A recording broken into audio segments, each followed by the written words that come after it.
पंजाब प्रदेश Congress committee के प्रधान ते पंजाब के साबका मुख मंत्री कैप्टन अमरिंदर सिंह ने कहा कि केंद्र की भाजपा अगवाई वाली सरकार ने पानी की वंड के मुद्दे ते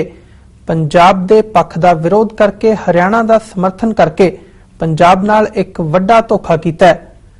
उन्होंने पंजाब के मुख मंत्री प्रकाश सिंह बादल की भी इस मुद्दे ते चुप्पी उपर सवाल खड़े किए हैं, जिस कारण ये हालात पैदा हो गए हैं ते पंजाब के हितों नूं भारी नुकसान पहुंचा है।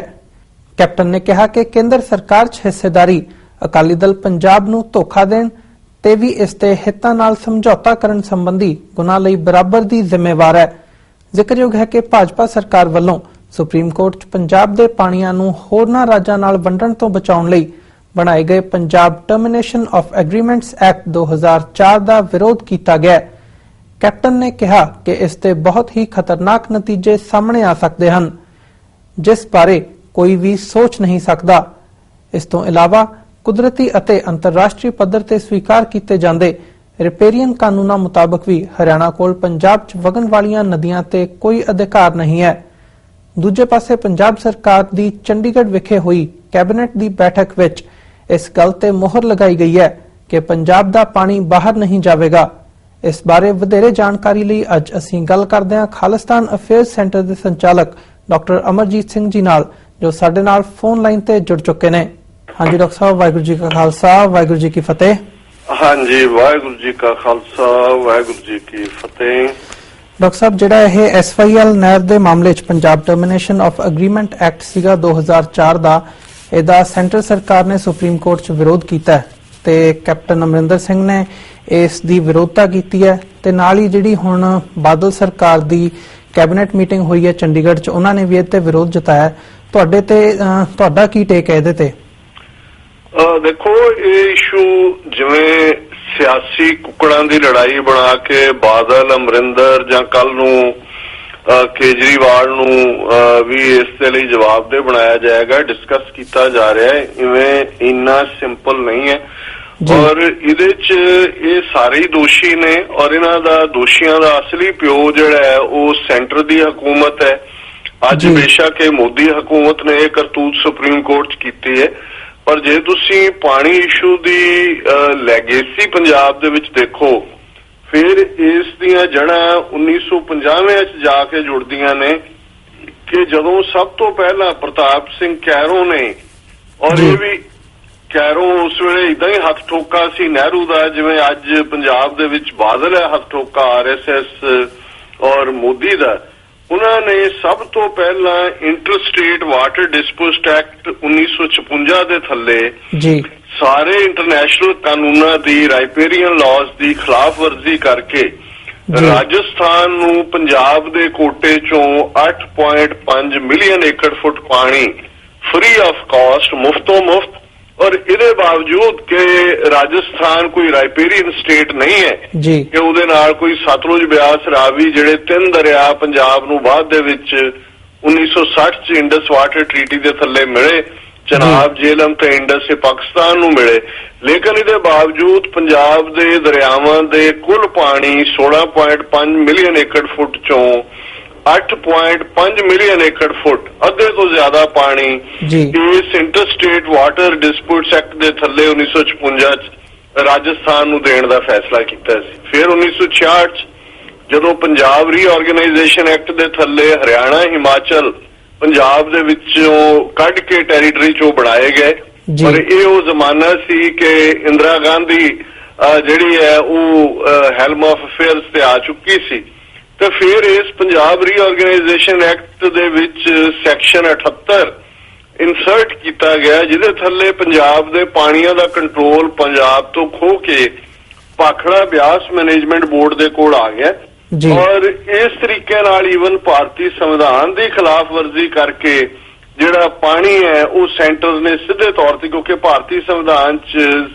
पानी नूं जिहड़ा स्टेटां दी मलकीयत मन्निया गया जिन्हां चों गुजरदे ने, पर इस नूं हरियाणे नूं जिहड़ा इस नूं सेंटर ने अपने कोल लैके,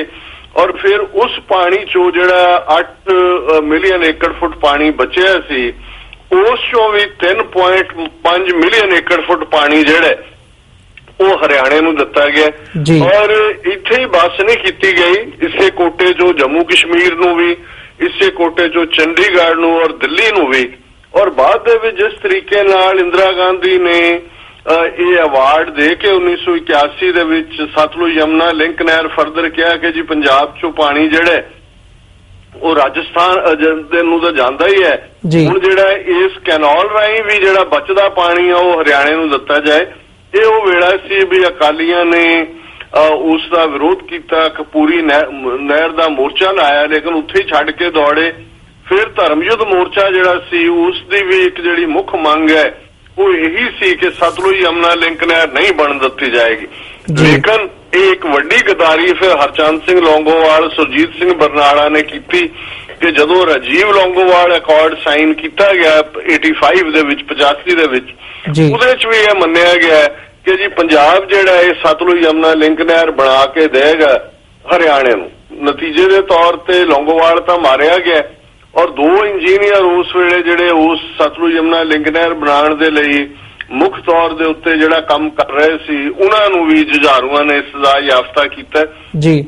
ਤੇ ਇਹ ਗੱਲ ਰੁਕ ਗਈ, ਪਰ ਕੇਸ ਹਰਿਆਣਾ ਜਿਹੜਾ ਉਹ ਸੁਪਰੀਮ ਕੋਰਟ 'ਚ ਲੈ ਗਿਆ। ਸੁਪਰੀਮ ਕੋਰਟ ਨੇ ਇੱਕ ਤੋਂ ਬਾਅਦ ਇੱਕ ਕਈ ਸਾਲਾਂ ਬਾਅਦ ਇਹ ਫੈਸਲਾ 2003 ਦੇ ਨੇੜੇ ਤੇੜੇ ਸੁਣਾ ਦਿੱਤਾ। ਇੱਕ ਡੈਡਲਾਈਨ ਦੇ ਦਿੱਤੀ ਪੰਜਾਬ ਨੂੰ ਕਿ ਜੀ ਇੰਨੀ ਤਰੀਕ ਤੱਕ ਜਿਹੜਾ ਤੁਸੀਂ ਸਤਲੁਜ ਯਮੁਨਾ ਲਿੰਕ ਨਹਿਰ ਹਰਿਆਣੇ ਨੂੰ ਬਣਾ ਕੇ ਦਿਓ। ਇਹ ਉਹ ਟਾਈਮ ਸੀ ਕਿ ਜਦੋਂ ਉਹ ਡੈਡਲਾਈਨ ਮੁੱਕਣ ਤੋਂ ਕੁਝ ਅਰਸਾ ਪਹਿਲਾਂ 2004 ਦੇ ਵਿੱਚ ਕੈਪਟਨ ਅਮਰਿੰਦਰ ਸਿੰਘ ਨੇ termination of water agreements act pass ਕੀਤਾ। ਪੰਜਾਬ ਅਸੈਂਬਲੀ ਨੇ ਯੂਨੈਨਿਮਸ ਉਹਦੀ ਕਮਾਂਡ ਥੱਲੇ, ਜਿਹਦਾ ਫੈਸਲਾ ਇਹ ਸੀ ਕਿ ਹੁਣ ਤੱਕ ਜਿੰਨਾ ਪਾਣੀ ਹਰਿਆਣਾ, ਰਾਜਸਥਾਨ, ਦਿੱਲੀ, ਚੰਡੀਗੜ੍ਹ ਨੂੰ ਜਾਂਦਾ ਰਹੇਗਾ, ਪਰ ਇਸ ਤੋਂ ਅੱਗੋਂ ਜਿਹੜਾ ਕੋਈ ਵੀ ਪਾਣੀ ਉਹ ਨਹੀਂ ਦਿੱਤਾ ਜਾਏਗਾ। ਉਹਨਾਂ ਨੇ ਕੱਟ ਆਫ ਲਾਈਨ ਦੇ ਦਿੱਤੀ, ਲੇਕਿਨ ਉਸ ਦਾ ਵਿਰੋਧ ਹੋਇਆ। ਈਵਨ ਉਸ ਵੇਲੇ ਸੈਂਟਰ ਦੇ ਵਿੱਚ ਜਿਹੜੀ ਹੈ ਮਨਮੋਹਨ ਸਿੰਘ ਦੀ ਸਰਕਾਰ ਬਣ ਚੁੱਕੀ ਸੀ ਔਰ ਉਹਨਾਂ ਨੇ ਪ੍ਰੈਜ਼ੀਡੈਂਟ ਦੇ ਹਵਾਲੇ ਕਰ ਦਿੱਤਾ ਇਸ Punjab termination of water agreements act ਨੂੰ। ਉਹਨਾਂ ਨੇ ਫਰਦਰ ਜਿਹੜਾ ਹੈ ਉਹਦੇ ਰਾਏ ਲੈਣ ਲਈ ਸੈਂਟਰ ਗਵਰਨਮੈਂਟ ਰਾਹੀਂ ਪ੍ਰੈਜ਼ੀਡੈਂਟ ਨੇ ਜਿਹੜਾ ਉਹ ਸੁਪਰੀਮ ਕੋਰਟ ਦੇ ਹਵਾਲੇ ਕਰ ਦਿੱਤਾ। ਸੋ ਇਹ ਇਸ ਕੇਸ ਦੀ ਬੈਕਗਰਾਉਂਡ ਹੈ। ਹੁਣ ਕਿਉਂਕਿ 5 ਮੈਂਬਰਾਂ ਦਾ ਜਿਹੜਾ ਬੈਂਚ ਹੈ, ਜਿਸ ਦੇ ਵਿੱਚ ਜਿਹੜਾ ਪ੍ਰਮੁੱਖ ਤੌਰ ਦੇ ਉੱਤੇ ਜਦੋਂ ਮੈਂ ਇਹਨਾਂ ਦੀ ਕੰਪੋਜੀਸ਼ਨ ਦੇਖਦਾ ਤੇ ਮੈਨੂੰ ਇਹ ਲੱਗਦਾ ਵੀ ਇਹਨਾਂ ਨੇ ਹੁਣ ਫੈਸਲਾ ਕਰ ਲਿਆ ਕਿ ਜਿਹੜਾ ਰਹਿੰਦਾ ਪਾਣੀ ਹੈ ਪੰਜਾਬ ਦਾ ਉਹ ਵੀ ਅਸੀਂ ਕਿਵੇਂ ਲੁਟਾਣਾ ਹੈ ਹਰਿਆਣੇ ਨੂੰ। ਔਰ ਉਹਨਾਂ ਨੇ ਜਦੋਂ ਹੁਣ ਸੈਂਟਰ ਗਵਰਨਮੈਂਟ ਦੀ ਰਾਏ ਮੰਗੀ ਹੈ, ਕਿਉਂਕਿ ਇਹ ਉਸ ਐਕਟ ਨੂੰ ਸੁਪਰੀਮ ਕੋਰਟ ਦੇ ਹਵਾਲੇ ਸੈਂਟਰ ਨੇ ਕੀਤਾ ਸੀ, ਮਨਮੋਹਨ ਸਿੰਘ ਸਰਕਾਰ ਨੇ, ਔਰ ਹੁਣ ਮੋਦੀ ਸਰਕਾਰ ਜਿਹੜੀ ਪਹਿਲਾਂ ਹੀ ਬੇਈਮਾਨ ਹੈ ਔਰ ਜਿਨ੍ਹਾਂ ਦਾ ਏਜੰਡਾ ਹੈ ਕਿ ਵੀ ਅਸੀਂ ਇੰਟਰਲਿੰਕਿੰਗ ਆਫ ਰਿਵਰਸ ਕਰਨਾ ਹੈ, ਦਰਿਆਵਾਂ ਨੂੰ ਇੱਕ ਦੂਜੇ ਨਾਲ ਜੋੜਿਆ ਜਾਣਾ ਚਾਹੀਦਾ ਹੈ, ਔਰ ਹਰਿਆਣੇ ਦੇ ਵਿੱਚ ਖੱਟੜ ਦੀ ਸਰਕਾਰ ਹੈ ਔਰ ਆਲਰੇਡੀ ਉਹਨਾਂ ਦੀ ਨੀਤੀ 'ਚ ਫਿੱਟ ਹੁੰਦਾ ਹੈ ਕਿ ਪੰਜਾਬ ਨੂੰ ਜਿਹੜਾ ਪੂਰੀ ਤਰ੍ਹਾਂ ਲੁੱਟਿਆ ਜਾਏ ਉਹਦੇ ਪਾਣੀਆਂ ਨੂੰ, ਇੱਕੋ ਇੱਕ ਕੁਦਰਤੀ ਦੌਲਤ ਨੂੰ। ਔਰ ਮੈਨੂੰ ਕੋਈ ਸ਼ੱਕ ਨਹੀਂ ਹੈ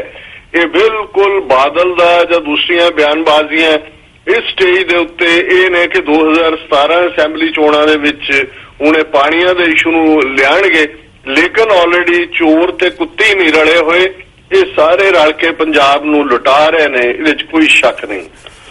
ਜੀ। ਡਾਕਟਰ ਸਾਹਿਬ ਤੁਹਾਡਾ ਇਸ ਖਬਰ ਬਾਰੇ ਜਾਣਕਾਰੀ ਦੇਣ ਲਈ ਬਹੁਤ ਬਹੁਤ ਧੰਨਵਾਦ ਜੀ। ਬਹੁਤ ਬਹੁਤ ਸ਼ੁਕਰੀਆ। Thank you doctor Sahib.